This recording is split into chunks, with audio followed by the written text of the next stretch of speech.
व्याकरण से संबंधित पर्यायवाची और शब्द रूप लेकर के आए हैं। तो सबसे पहले हम देखेंगे कि पर्यायवाची होते क्या है, जो कि आपने पिछली कक्षाओं में भी पढ़े होंगे। पर्यायवाची का मतलब होता है जिन शब्दों के अर्थ समान हो, अर्थात जो शब्द अर्थ की दृष्टि से समान होते हैं उनको हम पर्यायवाची शब्द कहते हैं।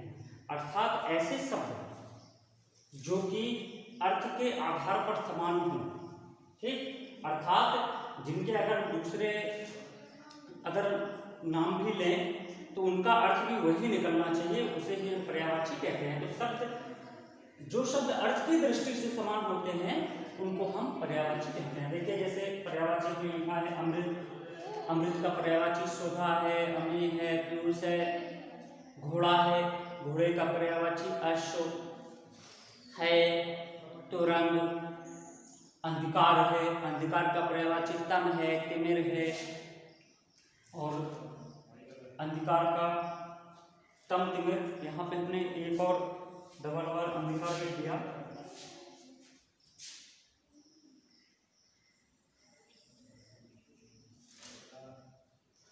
यहाँ पे लिखना है अंधेरा, अंधकार तो जो क्यों हो गया फिर अंधेरा। ईश्वर का भगवान, परमात्मा, परमेश्वर, इंद्र है, देवेंद्र है, सुरेंद्र है, देवराज है। इस प्रकार से पर्यायवाची आपको समझना है और इसको वीडियो को देख करके आप समझ लेंगे, और इसके माध्यम PDF के माध्यम से हम आपको कई सारे पर्यायवाची और भी भेजेंगे जो कि आपको नोट करना है, ठीक। तो पर्यायवाची सब लोग समझ गए होंगे कि जो शब्द अर्थ की दृष्टि से समान होते हैं उनको हम पर्यायवाची कहते हैं। अब आता है शब्द रूप। देखिए शब्द रूप क्या है।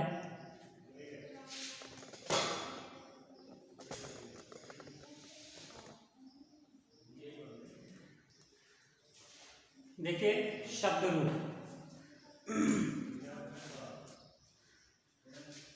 शब्द रूप में सबसे पहले हम अकारांत, अकारांत और उकारांत के बारे में पढ़ेंगे कि अकारांत होते क्या हैं। अकारांत ऐसे शब्द होते हैं जिन शब्दों का अंतिम स्वर आ होता है। अकारांत है ना, अंतिम स्वर आ होता है, उसे हम अकारांत कहते हैं। जैसे बालक, बालक में देखिए का, अंतिम स्वर इसका का में आ स्वर छिपा हुआ है, इसलिए ये अकारांत शब्द है। कैसा है? अकारांत, अकारांत शब्द है। राम में देखिए अंतिम जो वर्ण आपको दिख रहा है माँ, माँ के साथ आ स्वर लगा हुआ है, इस कारण से ये अकारांत है। तो जिन शब्दों का अंतिम स्वर, जिन शब्दों का अंतिम स्वर अगर आ होता है तो उन शब्दों को अकारांत शब्द कहते हैं। अब इसके बाद आता है इकारांत। समझ गए होंगे कि इनमें अंतिम शब्द, अंतिम जो स्वर था, जिन शब्दों का अंतिम स्वर आ था वो अकारांत है। तो निश्चित है जिन शब्दों का अंतिम स्वर ई होता है उन शब्दों को हम इकारांत शब्द कहते हैं। जैसे हरि, देखिए मति, इनमें देखिए ता में छोटी ई स्वर छिपा हुआ है, लगी है मात्रा, देखिए छोटी ई छिपा नहीं है, दिख रही है। ता पे देखिए छोटी ई है। हा, हा के बाद रा है जो अंतिम अक्षर है, रा पे छोटी की मात्रा है, इस कारण से अंतिम जो स्वर है वो ई है, इसलिए इकारांत है। उकारांत कैसे होते हैं?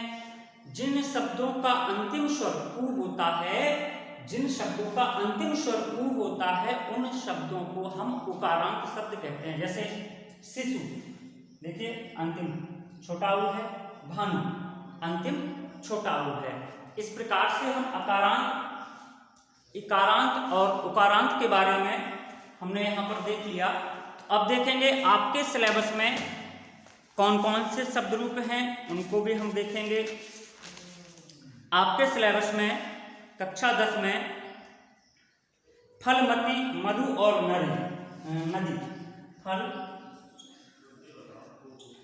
मती,